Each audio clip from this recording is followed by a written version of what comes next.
चक्षुरोन्मिलितं येन तस्मै श्रीगुरुवे नमः। गुरुर्ब्रह्मा गुरुर्विष्णु गुरुर्देवो महेश्वर गुरुर्साक्षात् परब्रह्म तस्मै श्रीगुरुवे नमः। तस्मै श्रीगुरुवे नमः। ओंकारबिंदु संयुक्तं नित्यं ध्यायन्ति योगिनः कामदां मोक्षदां चैव ओंकाराय नमो नमः। बोलिए सदाशिव शंकर भगवान की। श्री मुक्तेश्वर महादेव की। श्री वटेश्वर हनुमान जी महाराज ने। श्री शक्ति मातनी जय। श्री शीतला मातनी जय। श्री खेतरपाल दादानी जय। श्री सद्गुरु भगवाननी जय। श्री ओम नमः पार्वती पतये हर हर महादेव हर। प्रेम से बोलिए श्री शिव महापुराण की जय। नमः शिवाय ओम नमः शिवाय। नमः शिवाय ओम नमः शिवाय। नमः शिवाय ओम नमः नमः शिवाय ओम नमः शिवाय ओम नमः शिवाय। नमः शिवाय ओम नमः शिवाय। नमः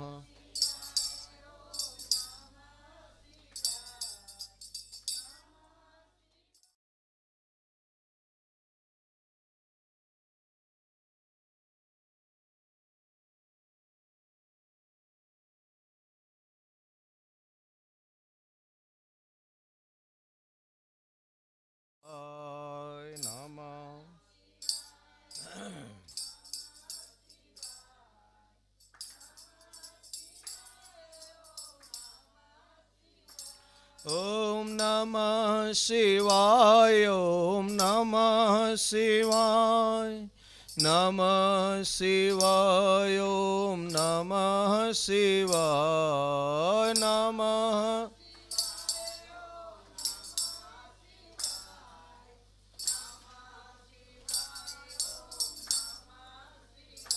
ओम नमः शिवाय ओम नमः शिवाय। नमः शिवाय ओम नमः शिवाय। नमः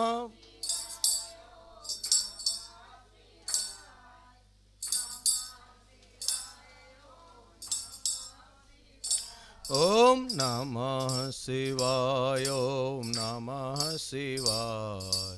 नमः शिवाय ओम नमः शिवाय। नमः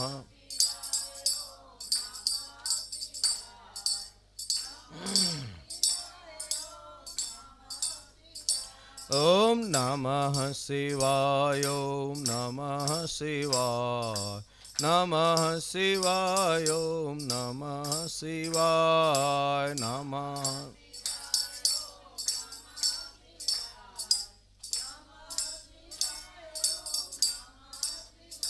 ઓમ નમઃ શિવાય ઓમ નમઃ શિવાય નમઃ શિવાય ઓમ નમઃ શિવાય નમઃ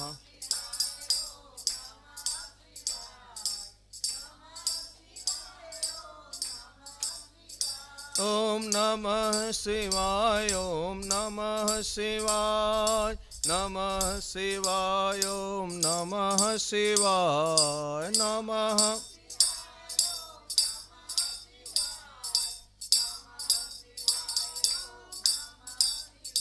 ઓમ નમઃ શિવાય ઓમ નમઃ શિવાય નમઃ શિવાય ઓમ નમઃ શિવાય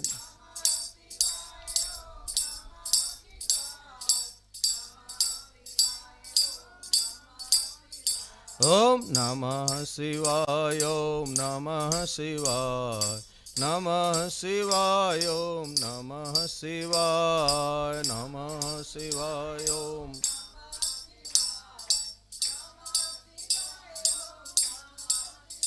ઓમ નમઃ શિવાય ઓમ નમઃ શિવાય ઓમ નમઃ શિવાય ઓમ નમઃ શિવાય ઓમ નમઃ શિવાય ઓમ નમઃ શિવાય બોલીએ શ્રી સદાશિવ શંકર ભગવાન કી ઓમ ઓમ ઓમ પરમ કૃપાળુ પરમાત્મા ભગવાન શ્રી મુક્તેશ્વર મહાદેવજીની અસીમ કૃપા, ભગવાન શ્રી વટેશ્વર હનુમાનજી મહારાજની કૃપા, શ્રી સદગુરુ ભગવાનની અસીમ કૃપા અને આશીર્વાદ, સ્થાનના મહંત શ્રી ભાર્ગવગીરી બાપુ, એમની પ્રેરણા,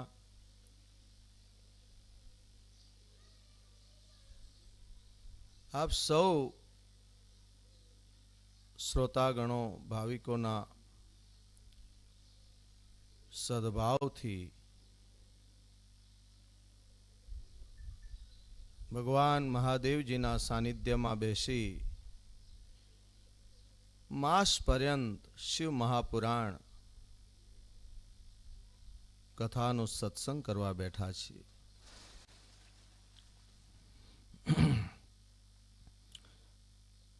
ભગવાન મહાદેવજીના ચરણોમાં વંદન કરી, ભગવાન શ્રી હનુમાનજી મહારાજના ચરણોમાં વંદન કરી, શ્રી ગુરુ મહારાજના ચરણોમાં વંદન કરી,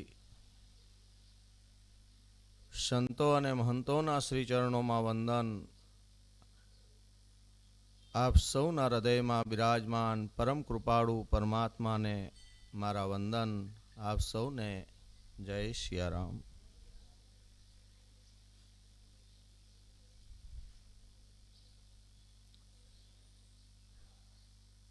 બીજા દિવસની કથામાં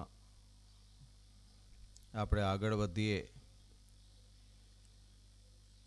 શ્રી શિવ મહાપુરાણ કથાના મહાત્મ્યને જાણી રહ્યા છીએ, એના દર્શન કરી રહ્યા છીએ. ગઈકાલના સત્રમાં આપણે જાણ્યું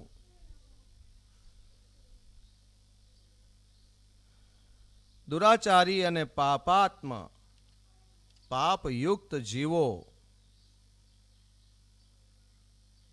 જે દુરાચારી છે, અધર્મી છે, ક્યારેય એમણે ભગવાનનું નામ નથી લીધું, પણ અનાયાસે ભગવાનની કથા અંત સમયે એમના કાનમાં પડી છે. કાન દ્વારા શ્રવણ કરી અને શિવલોકને પામ્યા છે.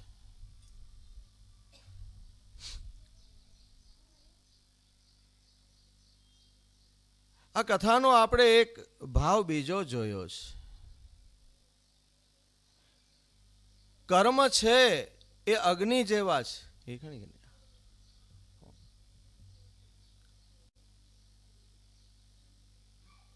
આપણે જાણતા કે અજાણતા જેવા કર્મ કરશું એવું ફળ ભોગવવું પડશે. ગમે એ યોનિમાં હોઈએ.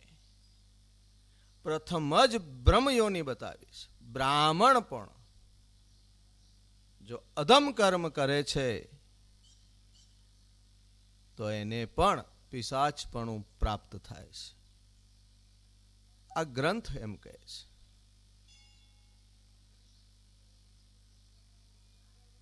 બિંદુક બ્રાહ્મણ યોનિમાં છે. અધર્મ આચરનારો પાપી જીવ અંતે પિશાચ યોનિમાં પડે છે. વિચાર કરો. બીજો ભાવ એ બતાવ્યો એન કેન પ્રકારે લોભથી, લાલચથી, ભયથી, બળજબરીથી પણ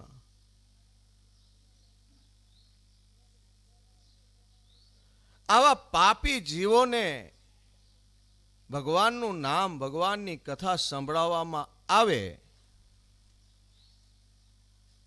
તો એ કારક સાબિત થાય છે. ગંધર્વ છે ભગવાન શિવજીના દરબારમાં તુંબુર. જ્યારે એ પિશાચ ને જોવે છે, બહુ તોફાન કરે છે, પણ એને બાંધ્યો છે, બાંધીને બેસાડ્યો છે. વિચાર કરો. એન કેન પ્રકારે ગમે તે પ્રકારે શ્રવણ કરો. આ એક એવી દવા છે જે ફાયદો જ કરે છે, નુકસાન નથી કરતી. લ્યો, કોઈ આડઅસર નથી. ભગવાનના નામની જે દવા છે ને, કથા સ્વરૂપ જે દવા છે ને, એવું રસાયણ છે કે એની કોઈ આડઅસર નથી. અસર જ છે અને સીધી અસર જ છે. ફાયદો જ કરે. હવે કોને જાવું છે એના ઉપર છે આધાર.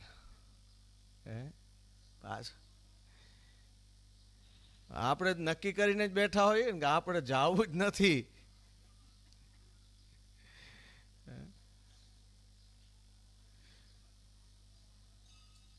બહુ ઉત્તમ શાસ્ત્ર છે શિવ મહાપુરાણનું. બિંદુક બ્રાહ્મણ અને ચંચુલા શિવલોકની અંદર માં પાર્વતીજી અને ભગવાન શિવજીના સાનિધ્યમાં ખૂબ સુખપૂર્વક રહે છે. શિવ મહાપુરાણની કથાનો વિધિ અને શ્રવણના નિયમોનું વર્ણન પણ બતાવ્યું છે. આનો વિધિ કેવી રીતે કરવું, કેમ સાંભળવું, કેમ બોલવું, બધા એને લીધા છે. દરેક કથાના મહાત્મ્યમાં વક્તા અને શ્રોતાઓના ગુણોની વાત કરી છે. સૌ પ્રથમ તો વિદ્વાન જ્યોતિષી પાસેથી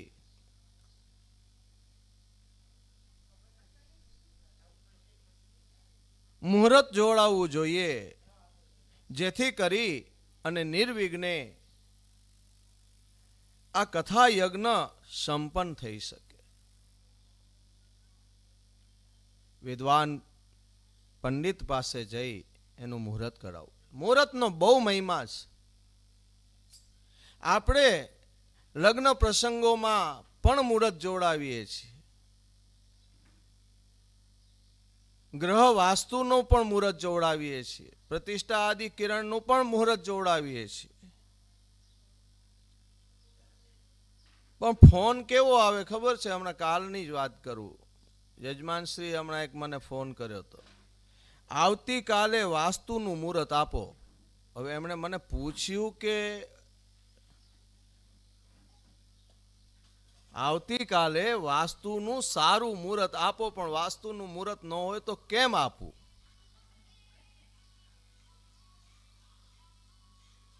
અત્યારે વસ્તુ એવી બની ગઈ છે કે યજમાનોએ જે સુલભ થયું છે અથવા તો એમને જે સારું લાગે છે એવું પંડિતોએ કરી દેવું પડે છે. અને જો એવું નથી કરતા તો પછી યજમાન કે મહારાજ ખાસો નાય.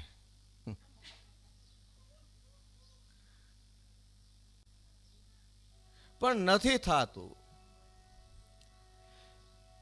આ મુહૂર્તની બહુ મજા છે, મુહૂર્તનું બહુ મહત્વ છે એ કે આપણે જે દિવસનું મુહૂર્ત પંચાંગ પ્રમાણે અથવા તો શાસ્ત્ર પ્રમાણે મળે છે એ એક સમય મળે છે. અને એ સમયના દિવસે એ સમય ઉપર આપણે જ્યારે શુભ કાર્યો કરવા બેસીએ ના ત્યારે દેવતાઓ આપણને આશીર્વાદ દેવા માટે આવે છે.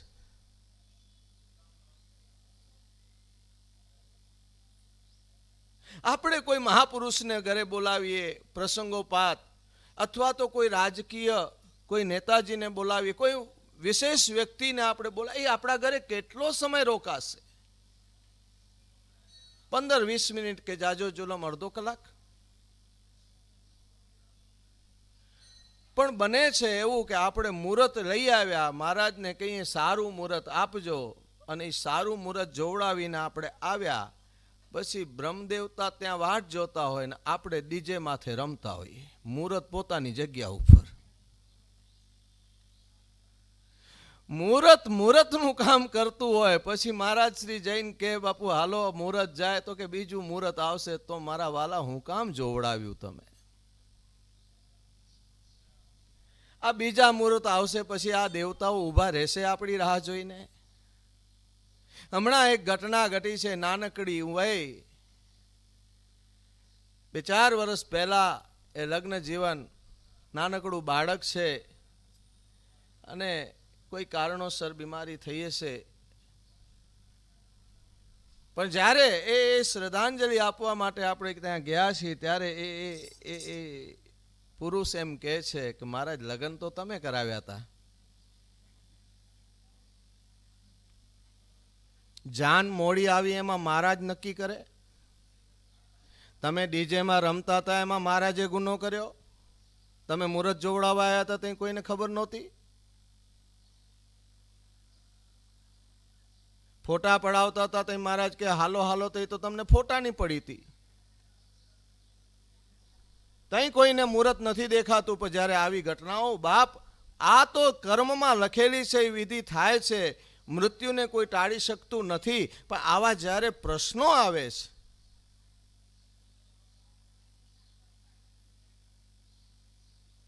આપણે શાસ્ત્રનો અનાદર કરીએ છીએ. આ શાસ્ત્રમાં લખેલું છે નિર્વિઘ્નતા પૂર્વક કાર્ય યજ્ઞ સંપન્ન થાય એના માટે વિદ્વાન બ્રાહ્મણ પાસેથી તમે મુહૂર્ત કઢાવો, અને મુહૂર્ત કઢાવ્યા પછી એનું પાલન કરો. ફોટાઓ પછી નીકળશે, રમવાનું પછી ઘણા ક્યાંય બાકી નથી. બીજા કેટલા પ્રસંગો આવે છે, 2 કલાક વહેલા નીકળી જાઓ.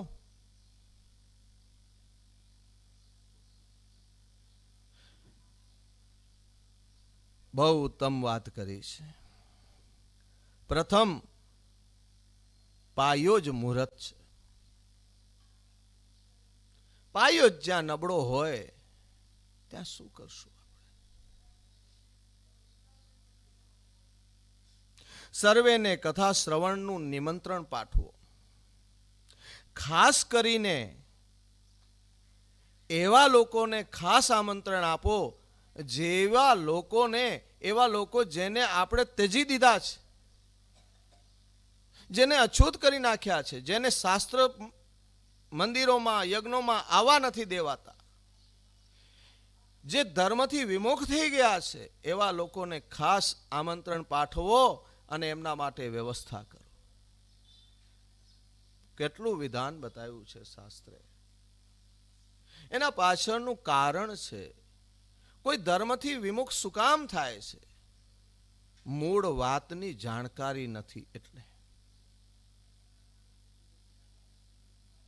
એને સાંભળશે, ખબર પડશે તો કદાચ અપનાવશે.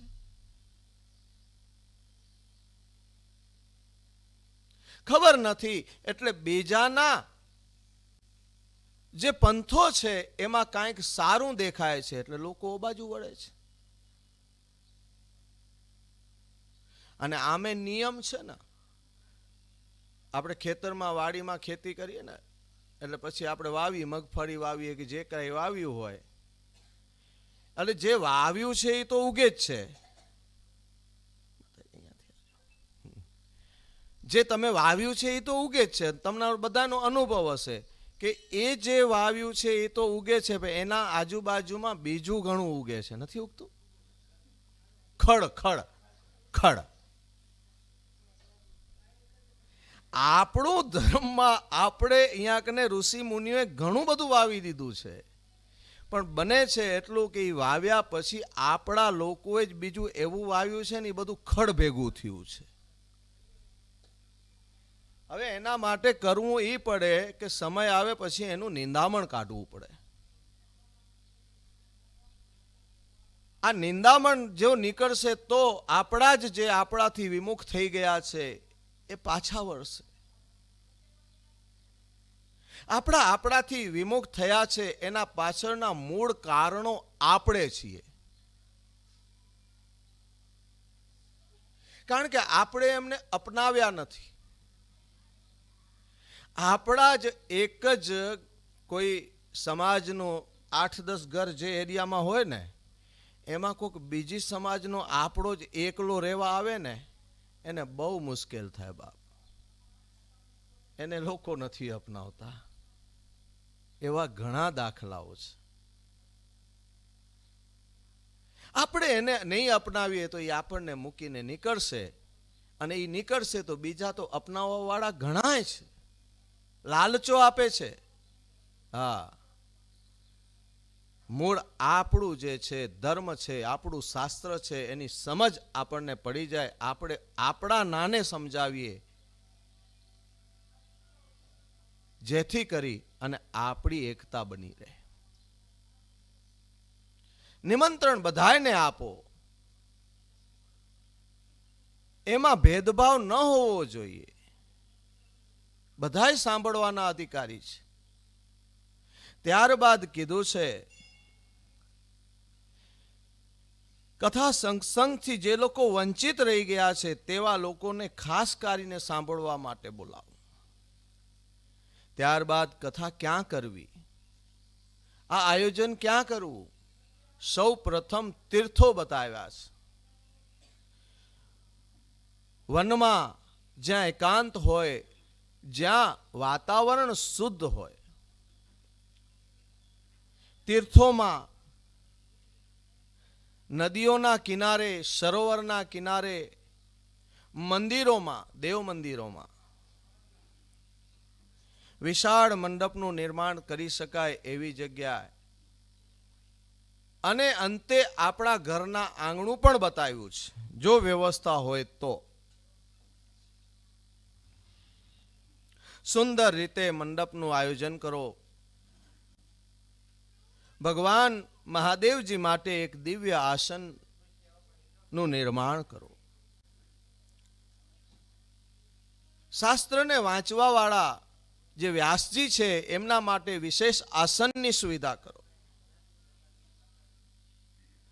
અનુષ્ઠાન પૂર્વક કથા શ્રવણ કરનાર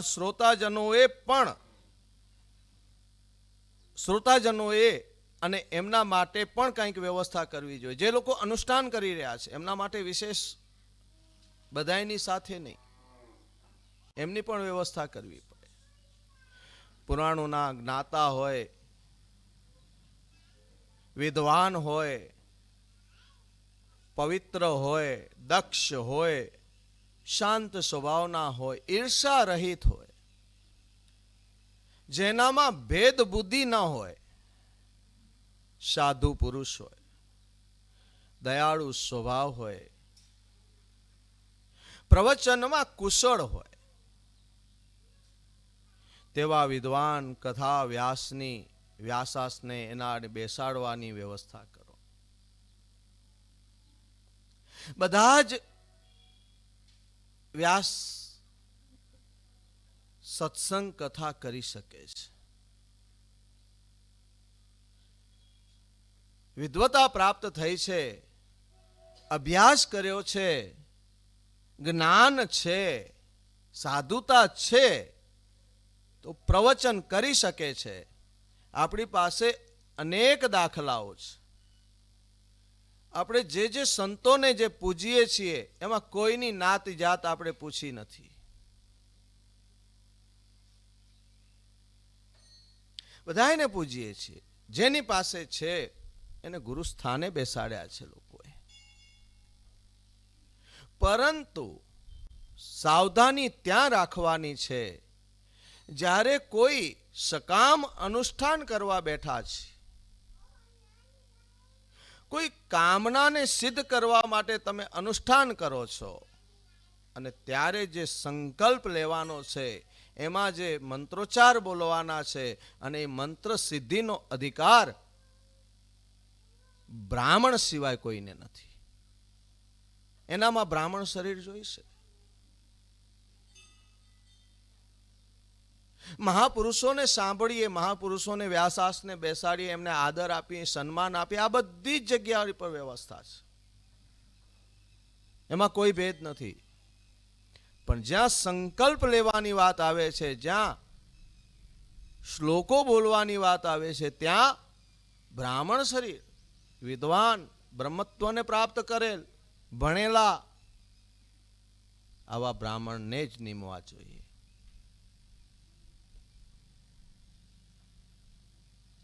કારણ આખું જગત દેવતાઓને આધીન છે, પણ એ દેવો મંત્રોને આધીન છે. અને શાસ્ત્રમાં બતાવ્યું છે કે મંત્ર બોલવાનો અધિકાર બ્રાહ્મણોને મળ્યો છે. કારણ કે બ્રાહ્મણ ભગવાનના શરીરમાં એ જે અંગ છે એ મુખનું મુખથી પ્રગટ થયા છે. પૂજનીય ચરણ છે. લ્યો, આખું શરીર આપણું બરોબર હોય, પણ પગ જ હમા ન હોય તો શું કરો? હા, મારી કેટલી નવરાત્રિમાં રાસ રમવાની કેટલી ઉપડે ને, પણ પગ જ હમા નહીં તો શું કરો?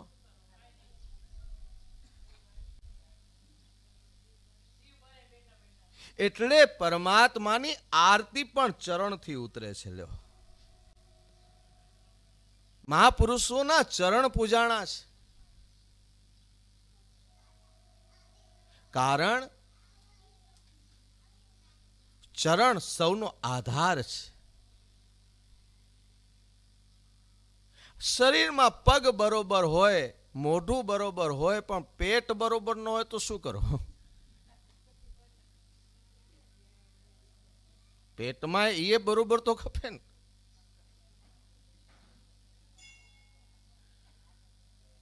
સરસ મજાની વાનગીઓ પીરસાણી હોય, રસગુલ્લા હોય, શીરો હોય, લાડવા હોય, ગુલાબજાંબુ હોય, પણ ડાયાબિટીક ભેગું હોય તો શું કરો? એટલે પેટ પણ બરોબર હોવું જોઈએ. સમાજમાં વૈશ્યોને પણ એટલો જ આદર મળ્યો છે, જે સમાજનું સંચાલન કરે છે. તમારું પેટ બરોબર છે, પગ બરોબર છે, માથું બરોબર છે, પણ ભુજાઓ તમારામાં શક્તિ જ ન હોય, હિંમત જ ન હોય, શૌર્ય જ ન હોય, શું કરશો?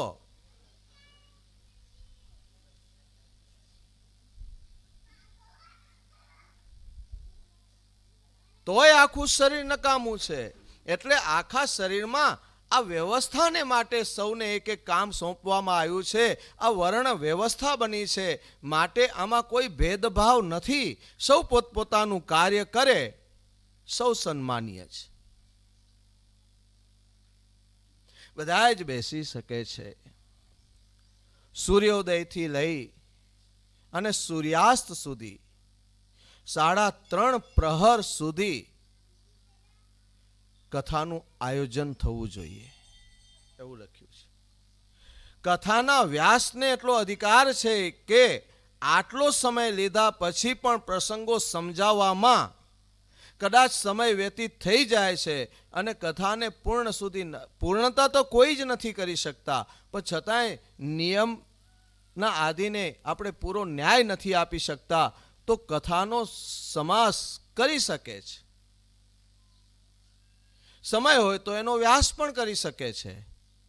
પણ જે સમય આપવામાં આવ્યો છે, અનુષ્ઠાન જો લઈને બેઠા છીએ તો 3.5 પ્રહર અને વચમાં ખાલી 2 ઘડીનો વિરામ બતાવ્યો છે શાસ્ત્રમાં. 24 મિનિટ વચમાં વિરામ લેવાનો. આપણે ત્યાં પહેલા 2 પ્રકારે 2 સત્રોમાં કથા ચાલતી, પણ આ તો હવે થોડીક દેખાદેખીમાં આપણે આવી ગયા અને એ જજમાનોને પણ થોડુંક પોહાય છે કે એકમાં કામ પતતું હોય તો હું 2 ટાઈમનું રાખવું, એટલે પછી 2 કોર હાલે છે. આ શાસ્ત્રનો નિયમ છે. જો અનુષ્ઠાનવાળી કથા, આ તો આપણે કોકનું જોઈને ચાલુ કર્યું છે, પણ આપણે એ નથી જોઈ. સત્સંગ કથા તમે 2 કલાકની પણ કરી શકો છો, પણ અનુષ્ઠાનને તો તમારે ન્યાય આપવો પડે. અને પછી આપણે કોક આપણું કરે એટલે આપણે ઉપડી નીકળીએ. આપણે એને મોકા આપ્યા છે, આપણે કોકની ઉપાડી છે. દેખાદેખી કરીએ તો તકલીફ થાય. પછી આપણે જ કહીએ, ઓહો જો પહેલા તો કેટલી 6-6 કલાક કથા કરતા ને હવે હાવ 2 કલાકની થઈ ગઈ. પણ દીધું આપણે જ. મહારાજ 2 ટાઈમ કરતા 1 ટાઈમ બધા કરે છે તો કરી નાખો ને. આ પૂર્ણ ન્યાય આપવાની વાત જ્યાં આવતી હોય ત્યારે ત્યાં નિયમ લાગુ પડશે. આપણે જેને ન્યાય મૂકી દેશું તો પછી આપણું બીજા કોક લઈને જ જશે. એમાં કોઈ નથી. તમારા ખેતરની વાડ તમે શેઢો જો કાચો મૂકશો તો માય ઢોરા આવશે. આપણી વાડ પાકી હોવી જોઈએ. વંડો આપણો પાકો હોય તો કોઈની તાકાત નથી કે આપણા વાડામાં કોઈ આવી જાય. મૂળ તો આપણે આપણી વાડું કાચી રાખી, એમાં શું કરીએ?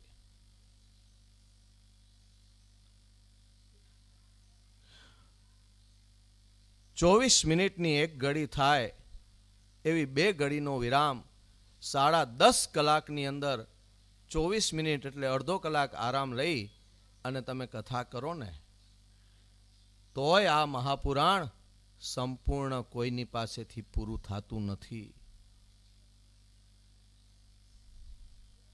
તોય શક્ય નથી. લ્યો,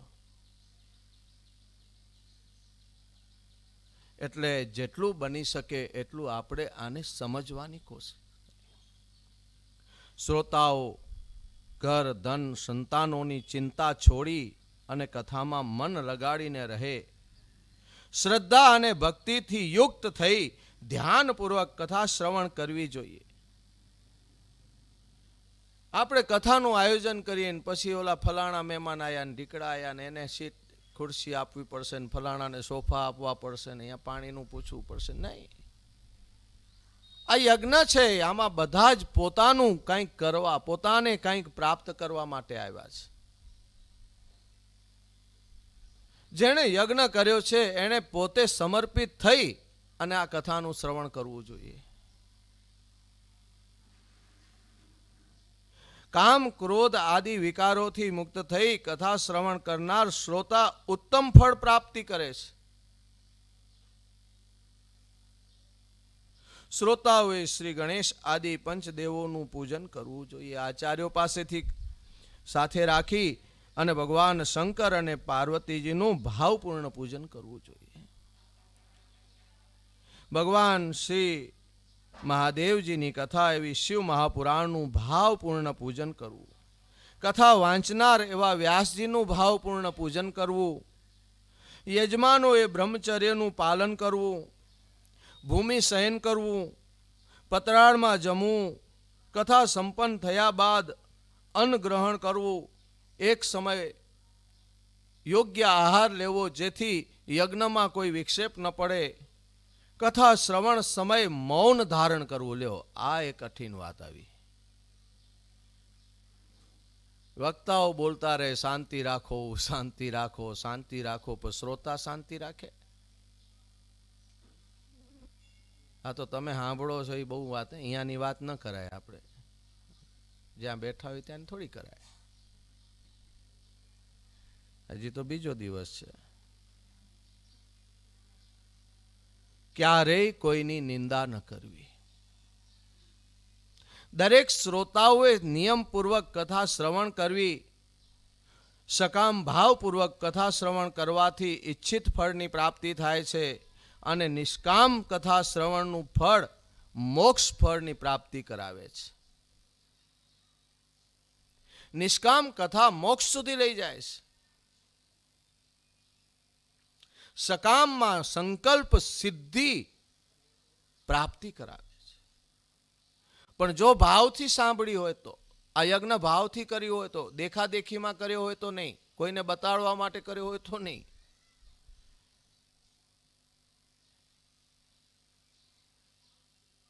દરિદ્ર, ક્ષયરોગી, પાપી, ભાગ્યહીન, સંતાન રહિત પુરુષે શિવ મહાપુરાણ કથા શ્રવણ કરવાથી સર્વે કષ્ટોથી એને મુક્તિ મળે છે.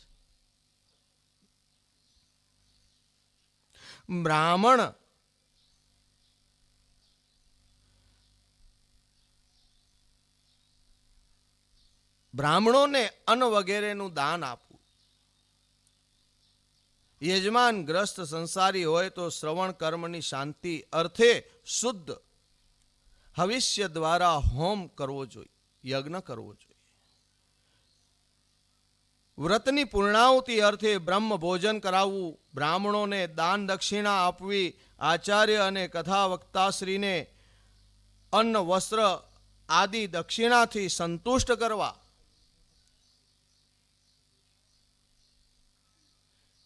આજે આપણે ઘરે કોઈ કારીગર આવે છે ને, તો આપણે એને પૂછીએ છીએ તમારું કેટલું થાય. આપણે ત્યાં કોઈ મજૂર આવે છે તો આપણે એને પૂછીએ છીએ તમારું કેટલું થાય. આપણે કોઈ વસ્તુની ખરીદી કરીએ છીએ તો આપણે પૂછીએ છીએ તમારું કેટલું થાય. પૂછીએ છીએ ને. બ્રાહ્મણને આપણે કહી દઈએ છીએ કે અમારી આટલી જ શક્તિ છે, આ યથાશક્તિ છે. ડોક્ટરને આપણે કહીએ છીએ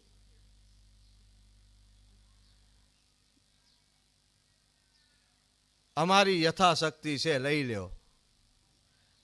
અહીંયા જ વસ્તુ ઊભી થાય છે.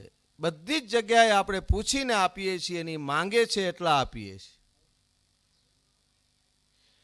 બ્રાહ્મણ પાસે જ્યારે દેવાનો વખત આવે છે ત્યારે શું, અમારી શક્તિ આટલી છે. શાસ્ત્રમાં શું લખ્યું છે કે બ્રાહ્મણને દક્ષિણા આપી અને સંતોષ કરવું જોઈએ. દાન અને દક્ષિણામાં ફરક છે. વ્રત તહેવારે આપણે જ્યારે સીધું આદિ દાન કરીએ છીએ એ દાન છે. કોઈ જરૂરતમંદને આપીએ છીએ એ દાન છે. પણ તમે તમારા ઘરે કોઈ યજ્ઞ કરાવ્યો છે, કોઈ કથા કરાવી છે, સત્યનારાયણ ભગવાનની કથા કરાવી છે, કોઈ યજ્ઞ કરાવી, એમાં તમારી સકામ ઈચ્છા છે, સંકલ્પ લેવાય છે, એમાં દક્ષિણા છે. અને દક્ષિણા પોતાના સામર્થ્ય પ્રમાણે આપવી જોઈએ. આપણા ઘરે બ્રાહ્મણ આવે છે એટલે બ્રાહ્મણને આપણે પગે લાગીએ છીએ. યજમાનો પગે લાગે ને, બ્રાહ્મણ નહીં ને. તો આપણે યજમાન બ્રાહ્મણને પગે લાગીએ તો આપણાથી તો બ્રાહ્મણની પદવી ઊંચી થઈ ને. હવે આપણે આપણી ઓફિસમાં જે પદવી ઉપર બેઠા હોઈએ અને એ પદવીનું આપણને એક દિવસનું જે મહેનતાણું મળતું હોય એના કરતાં તો બ્રાહ્મણને વધારે આપવું જોઈએ ને. કાંઈ નહીં તો એના સરખું તો આપવું જોઈએ કે ન આપવું જોઈએ. પણ આપણે એનાથી 10 ગણા 50 ગણા નીચે ઉતરી જઈએ. અમારી આટલી જ પહોંચ છે. આપણે કિંમત નથી કરી શક્યા. તકલીફ અહીંયા થાય છે. આજે શાસ્ત્ર એમ કહે છે કે જો ભાવથી તમે કર્મ કરો તો ચોક્કસ ફળ મળે છે. આપણે વાવીએ છીએ કાંઈક અને આશા કાંઈક રાખીએ છીએ. તકલીફ અહીંયા થાય છે. દાન દક્ષિણા આપવી અને વક્તાશ્રી અને આચાર્યને બ્રાહ્મણોને વસ્ત્ર આદિ દક્ષિણાથી સંતુષ્ટ કરવા. આ પ્રકારે કથા શ્રવણ કરનારને ભગવાન શિવજીની કૃપા પ્રાપ્ત થાય છે. સૂતજી કહે છે શિવ મહાપુરાણનું મહાત્મય જે સંપૂર્ણ ઈચ્છિત ફળ આપનારું છે તે મેં તમને કહ્યું છે. શિવ મહાપુરાણ એ પુરાણોના ભાલનું તિલક છે.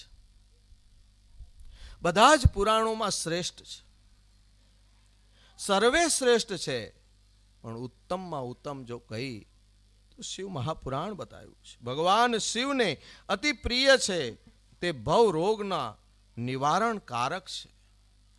જે જીવ ભગવાન શિવજીનું ધ્યાન ધરે, જે વાણી ભગવાન શિવજીના ગુણગાન ગાય, જે કાન ભગવાન શિવજીની કથા સાંભળે, એવા જીવોનો આ સંસારમાં જન્મ લેવો સફળ બન્યો છે.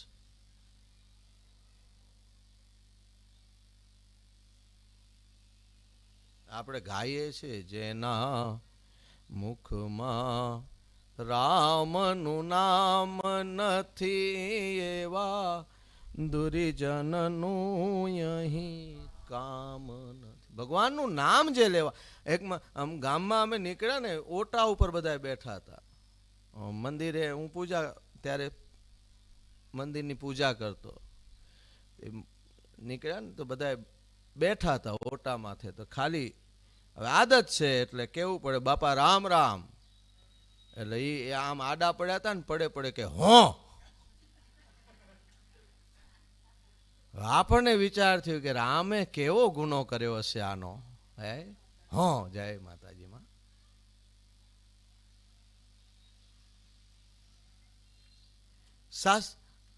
જેના કાન હરિનામ સાંભળવાય નહીં, એ કાન નથી, એ સર્પને રહેવાના ડર છે.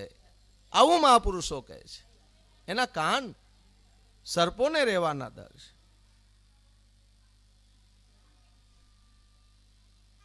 સંસારની મોહ માયા ક્યારેય જેને સ્પર્શતી નથી, જે સ્વયંમાં મહિમાથી જગતની અંદર અને બહાર ભાસમાન છે, અને જે મનની બહાર અને અંદર વાણી સ્વરૂપ બિરાજમાન છે, તેવા સચ્ચિદાનંદ ભગવાન શિવજીનું નિત્ય ધ્યાન કરવું જોઈએ.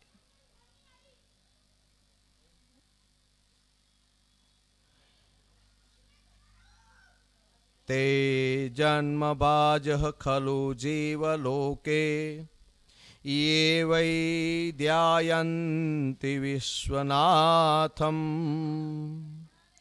વાણી ગુણાન સ્તૈતિ કથા શૃણોતિ, સ્તોત્ર ધ્યાયન્તે ભવમ ઉદ્ધરેન્તિ.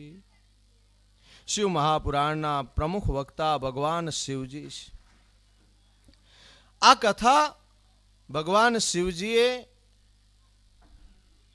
નંદેશ્વર ભગવાનને સંભળાવી છે. શિવ મહાપુરાણની પ્રથમ નંદેશ્વર ભગવાને આ કથા સનત કુમારોને સંભળાવી છે. સનત કુમારો એક વખત સરસ્વતીજીના કિનારે શ્રી વેદવ્યાસજીના આશ્રમે પધાર્યા છે. શ્રી વેદવ્યાસજી એ સમય ધ્યાનમાં છે, પરંતુ જ્યારે સાવધાન થયા છે, સભાન થયા, જ્યારે એમને ખબર પડી આપણે આશ્રમે સનત કુમારો પધાર્યા છે, યોગ્ય આસન આપ્યું છે, એમને બેસાડી એમના પાદ્યાદિક પૂજન કર્યું છે, અને ત્યાર પછી વેદવ્યાસજીએ એમની સ્તુતિ કરી છે.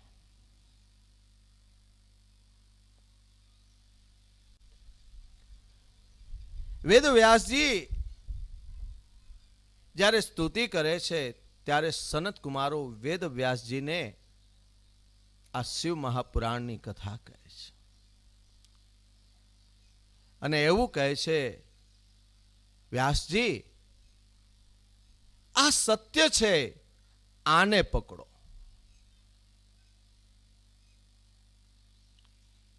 અને નિયમ છે, ગઈકાલની કથામાં પણ કીધું, એક સાધે સબ સદાય.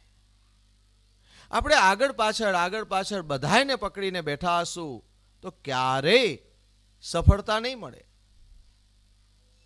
આપણને કદાચ અહીંથી માતાને મઢ જવાનું છે, મઢ ખબર છે કે 100 કિલોમીટર છે, પણ આપણે 20 કિલોમીટર આમ મુંદ્રા રોડ ઉપર હાલ્યા,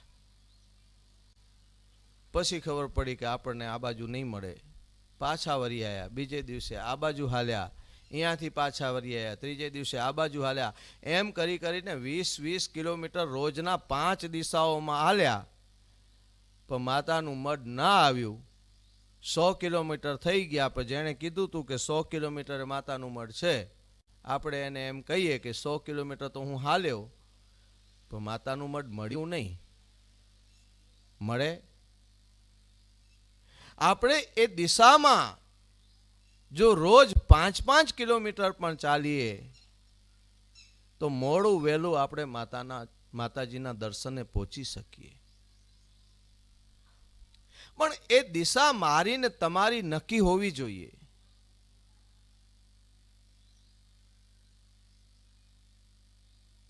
ભગવાન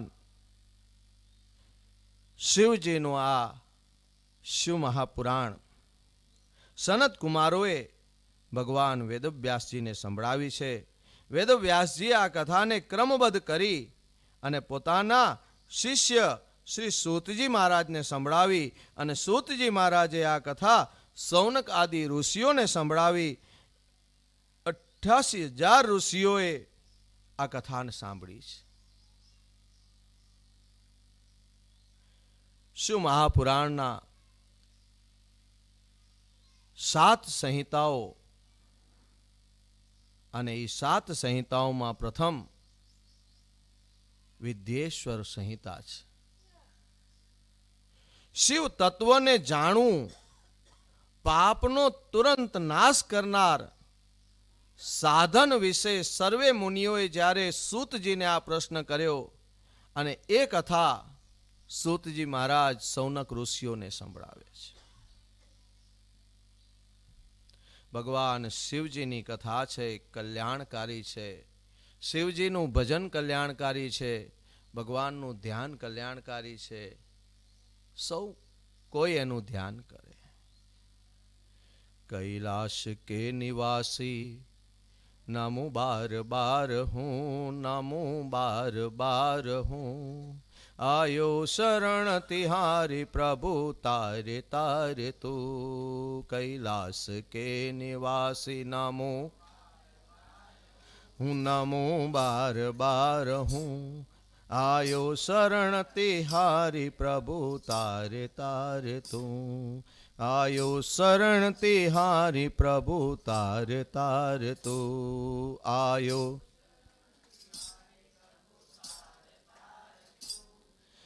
भक्तों को कभी शिव तूने निराश ना किया, भक्तों को कभी शिव तूने निराश ना किया. मांगा जिने जो चाहा वरदान दे दिया, मांगा जिने जो चाहा वरदान दे दिया. बड़ा है तेरा दाय जा बड़ा दातार तू, बड़ा है तेरा दाय जा. आयो शरण तिहारी प्रभु तार तार तू. आयो शरण तिहारी प्रभु. कैलाश के निवासी नमो बार बार हूँ, नमो बार बार हूँ. आयो शरण तिहारी प्रभु तार तार तू. आयो शरण तिहारी प्रभु. बखान क्या करूं मैं राखों के ढेर का, बखान क्या बखान क्या करूं मैं राखों के ढेर का. बखान क्या का चपटी बबूत में है खजाना कुबेर का.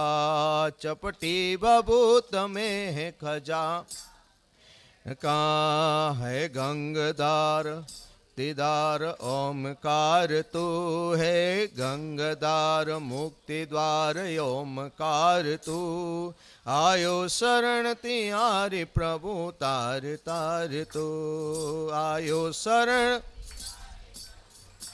तार तू कैलाश के निवासी नमो बार बार हूँ नमो बार बार हूँ आयो शरण तिहारी प्रभु तार तार तू आयो शरण तिहारी प्रभु क्या क्या नहीं दिया है हम क्या प्रमाण दे क्या क्या नहीं दिया है हम क्या प्रमाण दे बसे गए त्रिलोक शंभु तेरे दान से बसे गए त्रिलोक शंभु तेरे दान से जहर पिया जीवन दिया उदार तू जीवन पिया जीवन दिया कितना उदार तू आयो शरण तिहारी प्रभु तार तार तू आयो शरण तार तार तू तेरी कृपा बिना नहीं ले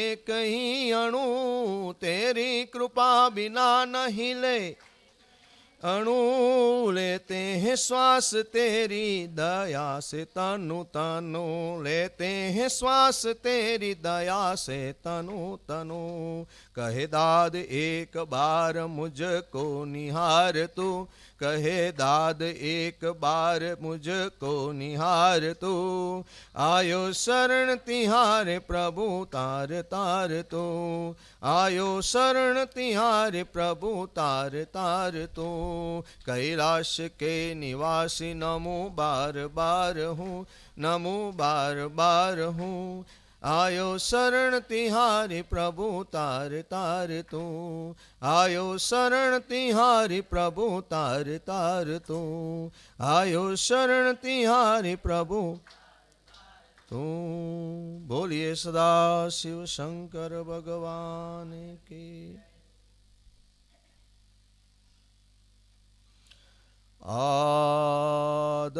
आदवन्तमङ्गलं मज्जात सम्मान भावमार्यं तमेशमजरामरमात्मदेवं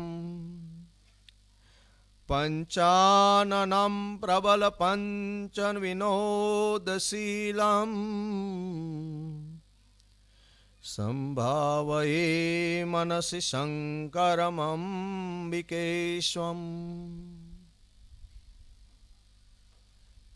अंबिकापति भगवान श्री शंकरनु मनोमन चिंतन करी અને શ્રી વ્યાસજી બોલ્યા છે નૈમિષારણ્ય તીર્થમાં ધર્મના મહાન ક્ષેત્ર માં સૌનક આદિ ઋષિ મુનિઓ એકત્રિત થયા છે એક વિશાળ જ્ઞાન યજ્ઞનું આયોજન કર્યું છે એ જ્ઞાન યજ્ઞના સમાચાર સાંભળી ભગવાન વેદવ્યાસજીના પરમ શિષ્ય મહામુનિ સૂતજી મુનિ આ મુનિઓના દર્શન કરવા માટે ત્યાં પધાર્યા છે સંતો આટલા બધા ભેગા થયા છે ત્યાં યજ્ઞ કરી રહ્યા છે અને આ યજ્ઞના સમાચાર મળ્યા એટલે સૂતજી ત્યાં પધાર્યા છે સર્વે ઋષિ મુનિઓએ સૂતજીનું વિધિવત સ્વાગત કર્યું મહાત્માઓએ શ્રી સૂતજીને આસન ઉપર બિરાજમાન કર્યા છે પૂજન કરી એમની સ્તુતિ કરી છે પછી સવિનય એમને પ્રશ્ન કર્યા છે સૌનક ઋષિ ત્યાં છે એમણે જે પ્રશ્નો કર્યા છે એ બધાએ કાંઈ પોતાના માટે નથી કર્યા બધાએ વિદ્વાન છે પામી ગયેલા છે બધાએ સિદ્ધ છે એટલે તો આ તીર્થભૂમિમાં બેસીને યજ્ઞ કરે છે પણ ત્યાં એક એવા વિદ્વાન વક્તા છે જે કથાના વર્ષોથી એ કથા ગાય છે. જ્યારે આવ્યા છે ત્યારે એમણે પ્રશ્ન આ કળિયુગના જીવ માટે કર્યા છે. કળિયુગના જીવનું કલ્યાણ થાય એના માટે કર્યા છે. હે સૂતજી, ગોળ કળિયુગમાંથી મનુષ્ય પુણ્ય કર્મોથી વિમુખ થઈ જશે, અધર્મયુક્ત આચરણ કરશે, પોતાના નિજ ધર્મનો ત્યાગ કરશે, નાસ્તિક અને પશુ બુદ્ધિ રાખનારા, માતા પિતાનો દ્રોહ કરનારા, બ્રાહ્મણો પણ શિખા સૂત્રનો ત્યાગ કરશે. શિવ મહાપુરાણની અંદર કળિયુગનું વર્ણન બહુ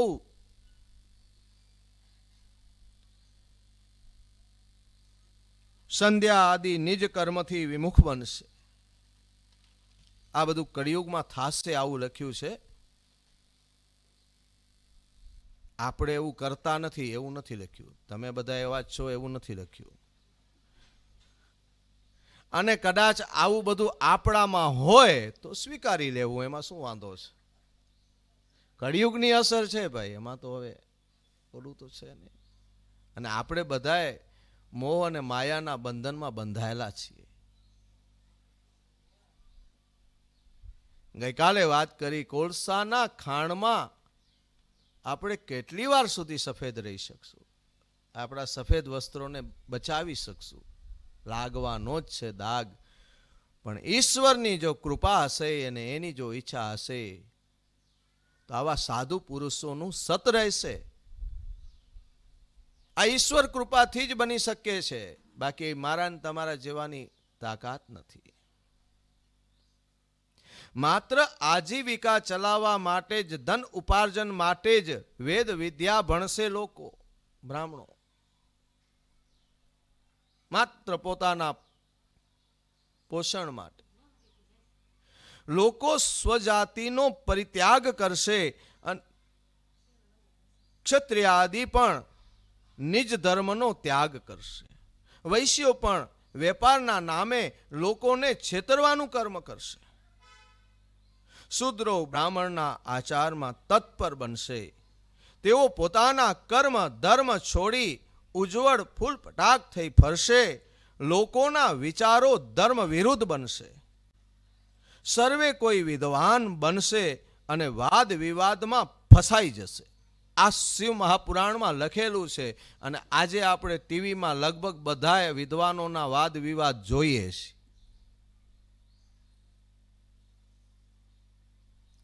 શાસ્ત્રને આધીન અને એને આશરે જ જો બેસીએ તો કોઈ વિવાદ ઊભો ન થાય. આપણને તકલીફ છે કે આપણને આજુબાજુ વાળાથી તકલીફ છે. આપણને તકલીફ એ છે કે ઓલા કેમ મોટા થઈ ગયા.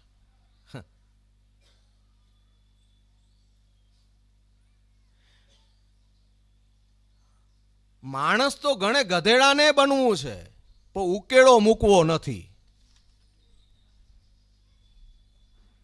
તકલીફ અહીંયા છે. આપણે મૂળ જે અંદરનું આચરણ છે, અંદરનો જે સ્વભાવ છે એ મૂકી નહીં શકીએ. ગમે એટલા આપણે કદાચ ઉપર ચહેરો બદલી કરશું, આડંબર કરશું, પણ મૂળ તત્વ જે અંદર છુપાયેલું છે એ તો બહાર આવવાનું જ છે. નીચ સ્વભાવ ક્યાં સુધી છુપાવશું?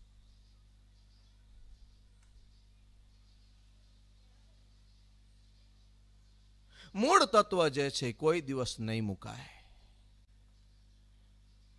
સત્પુરુષોને ગમે એટલી તકલીફ પડે એ પોતાનું સતત્વ નહીં મૂકે. નથી ઓલી વાર્તા કરતા સાહિત્યકારો, ઓલા જંગલમાં બધા પશુઓએ ચૂંટણી કરી કે આ વગર ચૂંટણી ખાલી એક જ સિંહ રાજા બની જાય એ ના હાલે. કે આપણે બધાએ છીએ, હવે ચૂંટણી થવી જોઈએ. કે હવે માણસોમાં ચૂંટણી થવા માંડી તો આપણે ના થાય. કે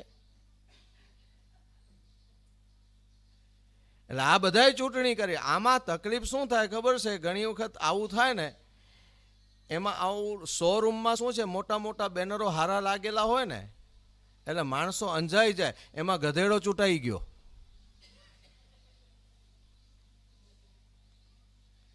હવે ગધેડો ચૂંટાઈ ગયો એમાં તકલીફ શું થઈ કે આણે બીજે દિવસે ફરમાન પાસ કર્યું કે હવે આપણે માટી નથી ખણવી. જે લોકો કે આ માણસો પાસે કામ કરે છે બધા બંધ કરી નાખો. કે ખેતર ખેડવા કે બળદને બોલાવો, કાલથી કે ખેતર ખેડવા નહીં જવાનું, ખેડ કામ બંધ કરો. આપણું શોષણ થાય છે, આવા કામો બંધ કરો. એટલે બળદને કીધું જ્યારે કે તમારે હવે આ વરસાદ પડ્યો છે, ખેડૂતને ખબર પડે તમે આ બળદ કામ જે ખેડૂતનું કામ કરો છો, ખેતરનું કામ કરો છો, તમારું શોષણ થાય છે એ બંધ કરી નાખો. ત્યારે બળદ એટલું જ બોલ્યો તો એ કે ભાઈ તમે જે કાંઈ કહો એ વાત સાચી છે, પણ અમારી માં ગાય છે અને અમે ગાયના છીએ, અમારાથી ગદ્દારી નહીં થાય, તમે નક્કી કરો.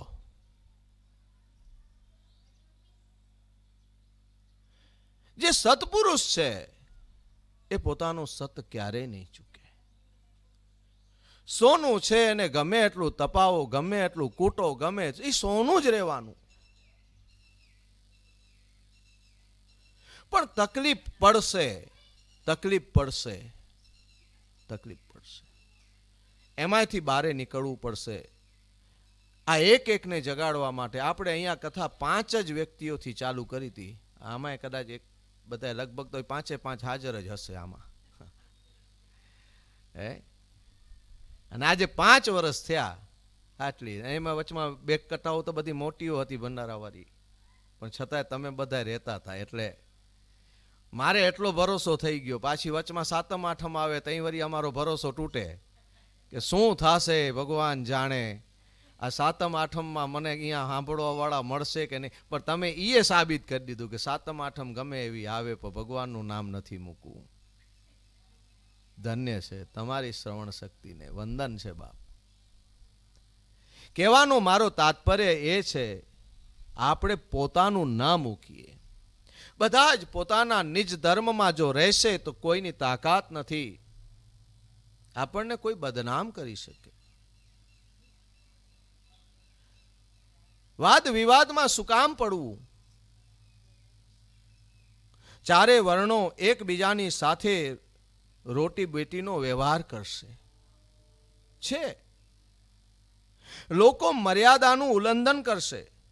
સ્ત્રીઓ કળિયુગના પ્રભાવને કારણે સદાચારથી ભ્રષ્ટ થશે. હમણાં એક કાર્યક્રમમાં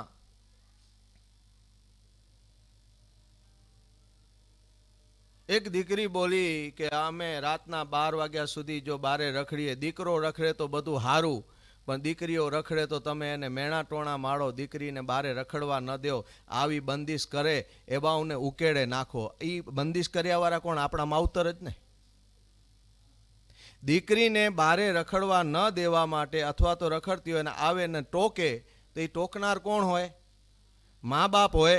આ દીકરીની જો વિચારધારા હોય કે આપણા મા બાપને ઉકેડે નાખવા અથવા વડીલોને ઉકે, તમે વિચાર કરો આપણે ક્યાં જઈએ છીએ.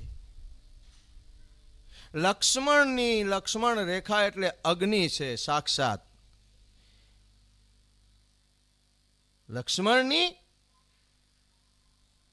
લક્ષ્મણ રેખા અગ્નિ છે, કોઈની તાકાત નથી એને ઓળંગી જાય. પણ જ્યાં સતીત્વનો મર્યાદા તૂટી ત્યાં રાવણ આવ્યો, સતીને લઈ ગયા છે. આપણી મર્યાદામાં આપણે રહેશું.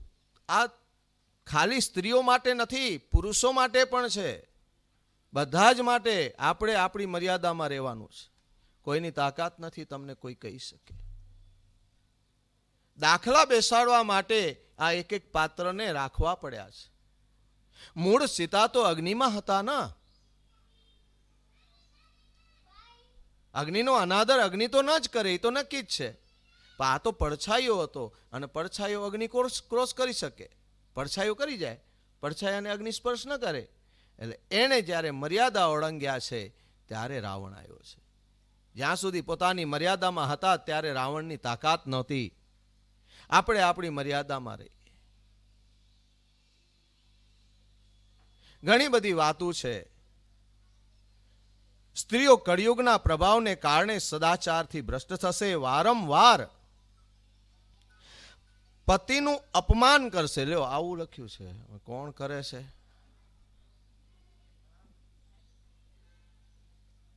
હું તો સંકલ્પ લેવડાવું ને એટલે એમાં બોલું ને કે સભાર્યા પતિદેવ પાસેથી બોલાવડાવું તો બિચારા નામ લે. એટલે હું એમને પૂછું, મેં કીધું તમે નામ લ્યો છો? મને કે લેવું પડે. તો મેં કીધું સારું ને, ઘણા નથી લેતા બિચારા. તો મેં કીધું આ વાહે બેઠા છે એ તો લે છે, નામથી બોલાવે છે. બધાયની વચમાં ટોકી નાખે, બધાયની વચમાં પતિનો અનાદર કરે. સ્ત્રીઓ માટે ઈશ્વર સ્વરૂપ કોઈ હોય તો એ પોતાનો પતિ છે. મંદિર કોઈ હોય તો એ પોતાનું ઘર છે. ભજન કોઈ હોય તો એ પોતાના પરિવારનું જતન કરવું એ એનું ભજન છે. આગળ આવશે. નારી માટે બીજું કાંઈ નથી કરવાનું. આમાં આપણને ઊંધી રીતે સમજાવવામાં આવ્યું કે નારીને કોઈ અધિકાર નથી. નહીં, બહુ બધો અધિકાર. એમને કાંઈ કરવાની જરૂરત જ નથી. જો આટલું કરે તો, બીજું બધું કરે છે પણ આટલું કરવામાં તકલીફ પડે છે. પતિનું આદર કરો, પરિવારનું આદર કરો, પરિવારને સાચવો. પણ કળિયુગનો પ્રભાવ છે. આ શાસ્ત્ર લખે છે, એક વખત વાંચી લેજો. બહુ ઘણું બધું લખેલું છે. સાસુ સસરાનો દ્રોહ કરશે, કોઈને ભય નહીં હોય, પોતાના પતિની સેવાથી વિમુખ બનશે. હે સૂતજી, આ રીતે જેની બુદ્ધિ નષ્ટ બની ગઈ છે હશે એવા લોકો આ લોક અને પરલોકમાં ઉત્તમ ગતિ કેવી રીતે પામશે? આ પ્રશ્ન છે. આવા લોકો પોતાનું કલ્યાણ કઈ રીતે કરી શકશે? એનો માટે ઉપાય કોઈ હોય, સરળમાં સરળ હોય તો એવો ઉપાય બતાવો. આ આપણા માટેનો પ્રશ્ન છે. આ કળિયુગમાં આવું બધું થશે, અત્યારે છે એવું નથી લખ્યું, અને થઈ શકે એવું લખ્યું છે. પણ જો આપણે સાવચેત રહીએ તો એમાંથી બચી પણ શકીએ. આપણે સાવચેત રહીએ તો બચી શકીએ. હજી તો ખાલી માત્ર 5,500 વર્ષ, 4,32,000 વર્ષ છે. આપણે ક્યાં એટલા કાઢવાના? આપણે જેટલા નીકળે એટલા ઘણા. અને છતાંય તમારે કાઢવા હોય તો મારે કાંઈ વાંધો નથી. આગળ જો તમારે 4 લાખ વર્ષ કાઢવા હોય તો મને કાંઈ વાંધો નથી. આ બધું જોવું હોય તો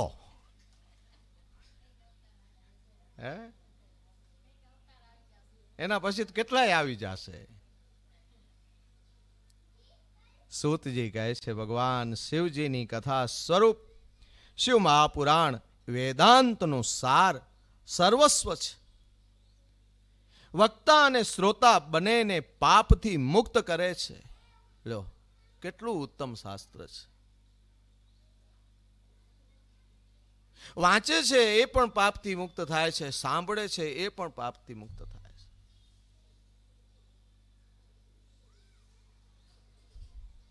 આ મહિનો રહીને તો ઘણા તો મોટામાંથી ઘણી વખત નીકળતું હશે. આ તો હાવ નવરો છે.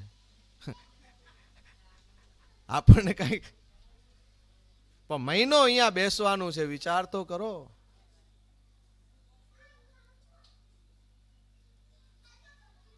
બેસાશે. 7 દિવસની કથા આપણે જ નથી લેવાતી. એમાં પાછું વળી અહીંયા કને તમને કોઈએ કીધું છે કે આટલા રૂપિયા આપવાના છે અંદર આવવાના? ટિકિટ બારે બોર્ડ લાગેલું ગઢવીબા, બોર્ડ નાય ના. ही कते एड़ा आचे महाराज एडा रूपिया गणता आम छे 5 वर्ष थई गया, 5 वर्ष थई गया, मैं कोई ने कीधुं नथी कि बापू तमे रूपिया आपो. આપણું આ શાસ્ત્ર તમે મને ખાલી બેસવાનું આસન આપો, તમે સાંભળવા માટે બેસો, મફત લ્યો. કરોડો જે વાપરતા હોય એને મુબારક અને જે લેતા હોય એને મુબારક. આપણે નથી દીધા. અને આપણે નથી માંગ્યા. ભગવાનની કથા છે. આવ તો વર્ષોથી આ વડીલો પાસેથી મળેલું મને આ આશીર્વાદ છે. મારા ગુરુ મહારાજ પાસેથી મળેલું મને આ આશીર્વાદ છે. એમણે કોઈ દિવસ નથી માંગ્યા, તો મારી શું ઓકાત છે કે હું તમારી પાસેથી રૂપિયા માંગુ?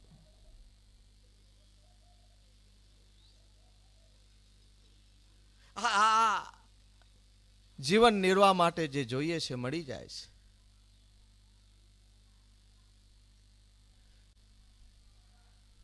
અમે તો કેવા તૈયાર છીએ, બાપુ બોલાવો, અમે બેસવા તૈયાર છીએ, તમે ખાલી 7 દિવસ સાંભળ. મને કે હમણાં કોઈ કે પૂછા કર્યું તો મને કે આ કથાના તમે કેટલા લ્યો છો? મેં કે હું નથી લેતો, તમે આપો તો લઉં, તો ના નહીં પાડું, બાકી માંગતો નથી. ભગવાન શિવજીને સંભળાવવાના હેતુથી અહીં બેઠા હતા, અને આ યજ્ઞ જ્યાં સુધી ચલાવે છે ત્યાં સુધી ચલાવવો છે. જ્યાં બોલાવશે ત્યાં જવાનું છે, એવું નથી, જ્યાં બોલાવશે. આ તો મહાત્માજીનો પણ ભાવ છે, ખવડાવીને ખાય છે. વિચાર તો કરો.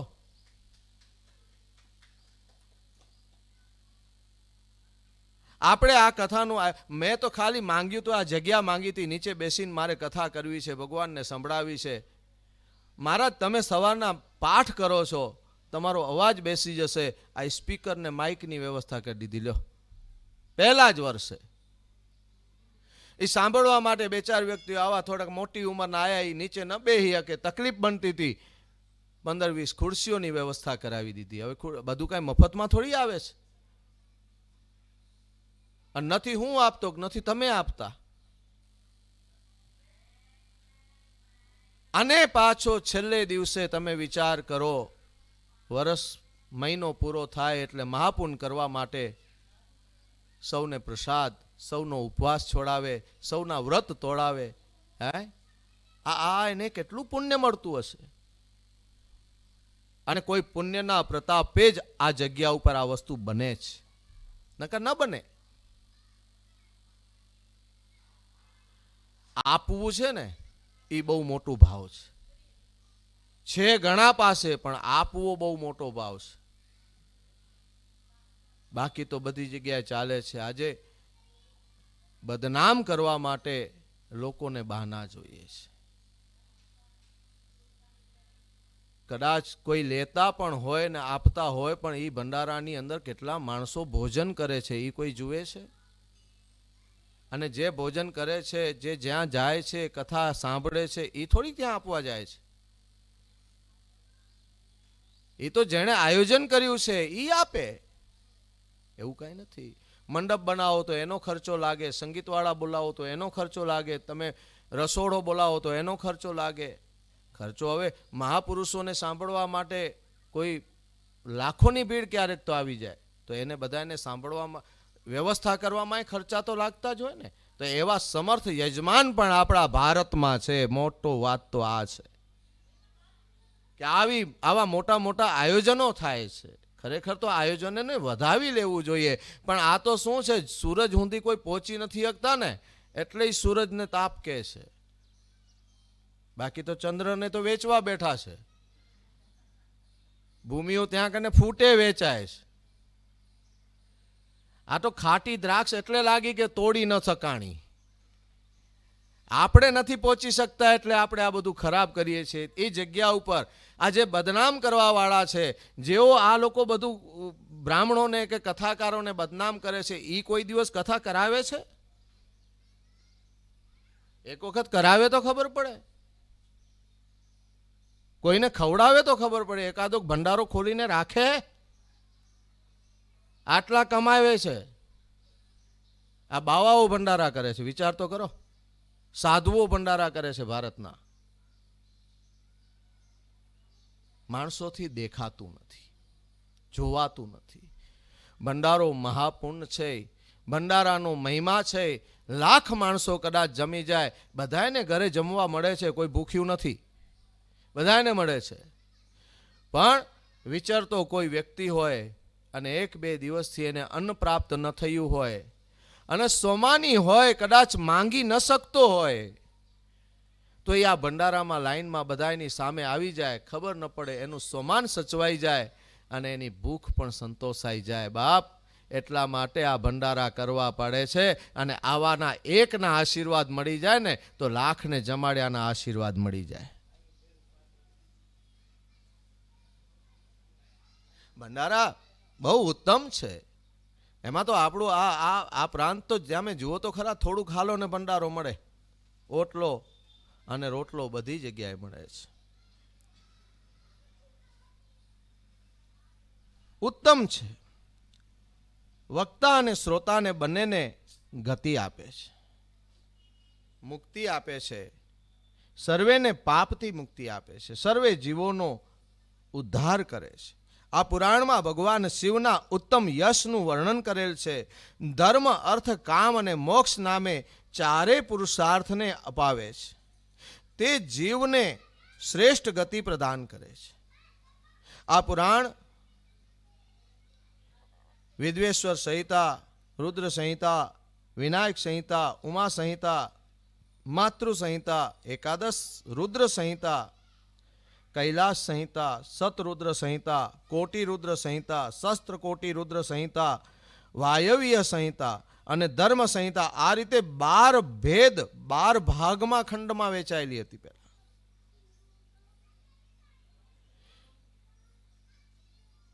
અને આ લગભગ 12 ભાગમાં વેચાયેલ 1,00,000 શ્લોકો હતા. પણ આટલું બધે સુધી આપણે પહોંચી ન શકીએ. કળિયુગનો વિચાર કરી અને વ્યાસજીએ આને 7 વિભાગમાં સીમિત કરી અને 24,000 શ્લોક બનાવ્યા,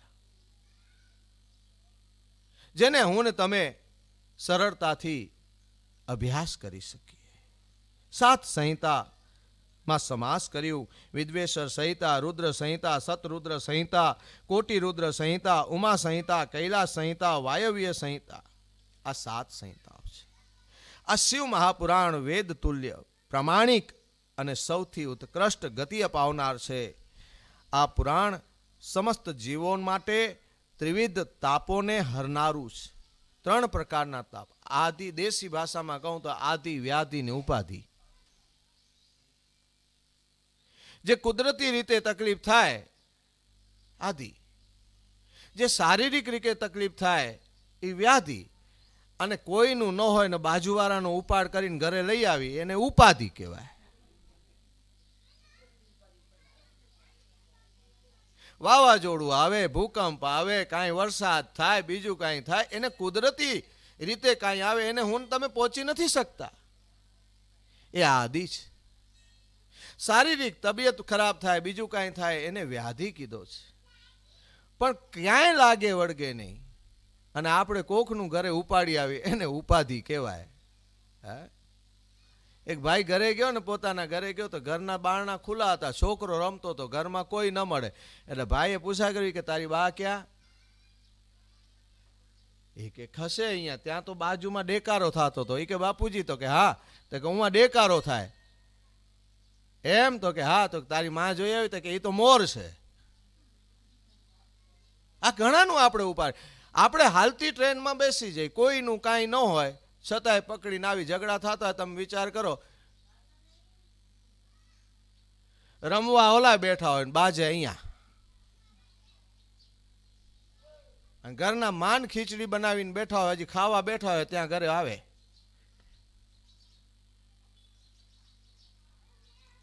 કહેવાનો તાત્પર્ય આ બધાયથી મને તમને મુક્ત રાખશે. આપણે એનાથી મુક્ત થવા માટે પ્રયાસો કરવા પડશે. બધા જ જીવોનું મુક્ત કરવા માટેનું આ સાધન છે. ઉત્તમ કલ્યાણકારી શિવ મહાપુરાણમાં શ્રેષ્ઠતમ જે કોઈ આ પુરાણનો આશ્રય લેશે, વાંચન કરશે, સાંભળશે, તે ભગવાન શિવજીને પ્રિય બનશે, પરમ ગતિને પાપશે. આ મહાપુરાણ, શિવ મહાપુરાણ ઉત્તમમાં ઉત્તમ સાધન છે, જેનું હું ને તમે 1 મહિનો સુધી આશ્રય લેશું. જે જાણ્યું છે અથવા તો જે મળ્યું છે એ આપણે અહીંયા કને ભગવાનને સંભળાવવું છે, અને નવું કાંઈક પ્રાપ્ત થાય એના માટે મારે ને તમારે અહીંયા બેસીને પ્રયાસ કરવો છે. આ એક વ્યવસ્થા માટે આપણે તો આટલા વર્ષો નીચે જ હતા. હવે કોણ જાણે આ છોકરાઓને હુજી બાપુજીને માથે બેહાડવા. તો તમે વિચાર કરો, આ બોર્ડ લાગ્યો રહ્યો, આસ્તે આસ્તે પ્રગતિ થાય. અને આવા કામમાં પ્રગતિ થાય તો વાંધો નહીં, બીજામાં થાય એના કરતાં આવામાં થાય તો સારું. સમય કદાચ ખરાબ ચાલતો હોય ને ત્યારે પરમાત્માની કૃપા થાય અને આવા કાર્યોમાં ક્યાંક બેસાડી દે ને તો એ સમય પસાર થઈ જાય. આ 2 કલાક નીકળી જાય છે, ખબર જ નથી પડતી ને. જ્યારે આવું કંઈક થાય ને, પરિવારમાં હોય, સમાજમાં હોય, આપણને એવું લાગે કે અત્યારે આપણું મન વિચલિત છે, ત્યારે પરમાત્માના નામમાં બેસી જવું, કાં વાંચવા બેસી જવું, કાં સાંભળવા બેસી જવું, અને નહીંતર જપવા બેસી જવું. આ 2 કલાકમાં ઘણો બધો ફાયદો. રસ્તો તો મળી જ જશે, એ નક્કી છે. બસ જે કાંઈ સત્સંગ થશે એ આપણે 1 મહિનામાં કરશું. કોઈ આપણે એવું સંકલ્પ નથી લીધું કે કાંઈ પૂરું કરવું, પણ ભગવાનની ઈચ્છા છે આ 5 વર્ષમાં હજી પૂરું નથી કર્યું આપણે. તો આજની કથાને વિરામ આપી. નમઃ શિવાય, ઓમ નમઃ શિવાય, હર હર બોલે નમઃ શિવાય, નમઃ શિવાય, ઓમ નમઃ શિવાય, હર હર બોલે નમઃ શિવાય, નમઃ શિવાય, ઓમ નમઃ શિવાય, હર હર બોલે નમઃ શિવાય, નમઃ શિવાય, ઓમ નમઃ શિવાય, હર હર બોલે નમઃ શિવાય, ઓમ નમઃ શિવાય, ઓમ નમઃ શિવાય, હર હર નમઃ શિવાય. શ્રી મુક્તેશ્વરાય શિવ મુક્તેશ્વરાય, હર હર બોલે નમઃ શિવાય, મુક્તેશ્વરાય શિવ,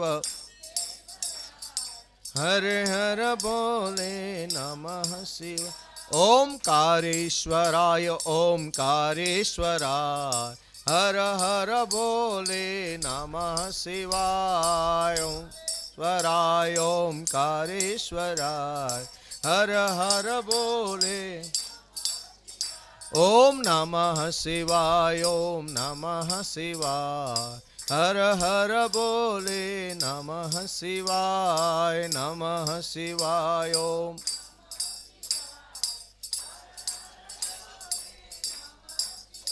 ઓમ સિદ્ધેશ્વરાય શિવ સિદ્ધેશ્વરાય, હર હર ભોલે નમઃ શિવાય, સિદ્ધેશ્વરાય શિવ, હર હર ભોલે.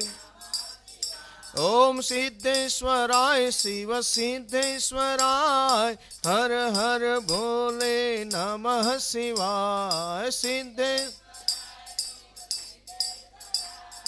હર હર ભોલે. શ્રી રામેશ્વરાય શ્રી રામેશ્વરાય, હર હર ભોલે નમઃ શિવાય, રામેશ્વરાય શિવ, હર હર બોલે નમઃ શિવાય. ઓમ નમઃ શિવાય, ઓમ નમઃ શિવાય, હર હર બોલે નમઃ શિવાય, નમઃ શિવાય, ઓમ નમઃ શિવાય, હર હર નમઃ શિવાય, હર હર બોલે નમઃ શિવાય, હર હર. ઓમ હર હર બોલે નમઃ શિવાય, હર હર. બોલીએ સદા શિવ શંકર ભગવાન કી, સીતારામચંદ્ર ભગવાન કી, શ્રી બાલકૃષ્ણ લાલ કી, શ્રી લક્ષ્મીનારાયણ ભગવાન કી, શ્રી ઉમાપતિ મહાદેવ કી, શ્રી મુક્તેશ્વર મહાદેવ કી, શ્રી વટેશ્વર હનુમાનજી મહારાજ કી, શ્રી શક્તિ માત કી, શ્રી શીતલા માત કી, શ્રી ખેતરપાળ દાદાની, શ્રી સદગુરુ ભગવાનની, श्री अपने अपने माता पिता की, सनातन धर्म की, गौ माता की, भारत माता की, आज के आनंद की। प्रेम से बोलो श्री मुक्तेश्वर महादेव की। श्री शिव महापुराण